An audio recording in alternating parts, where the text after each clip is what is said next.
Hi there, this is Vic at Four Seasons. Today I'd like to talk to you about how to repot an orchid.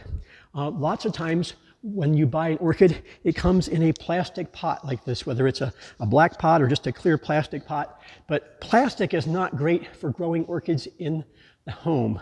It's great for the growers who grow them because it's fast and inexpensive, but when it comes time to transplant something like this, don't put it into a plastic pot when you repot it. You notice that this orchid is done blooming. That's the best time to transplant an orchid, when it does not have flowers or buds on it. So it's a matter of either pulling this out or cutting the pot off of it. If it's really, really well rooted, you can just slice through the side of the pot and get it off. This is just a matter of pulling this orchid out of the pot. See all those roots? Okay, those are all good roots. You'd like to have roots that look like that. They're kind of greenish and whitish. They're not black or brown or rotten. They're solid, and that's what you want when you transplant. Hopefully, you don't have them rotting.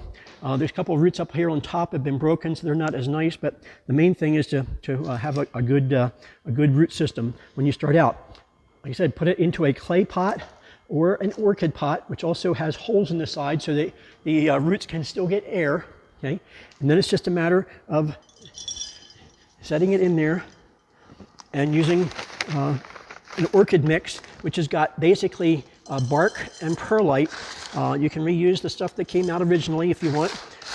So bark and perlite in there. Why so much bark? Why not potting soil? Because this is a lot more, has a lot more aeration, and the water will drain through very quickly. Most of the time, people overwater their orchids, and that's what kills them. They give them too much love and too much water. And so it's just a matter of doing that.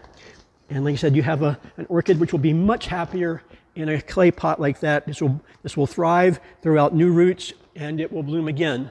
So if you have any questions about how to repot an orchid, or you want some first-hand experience, don't be afraid to come in and see us, and we'll be glad to help you any way we can.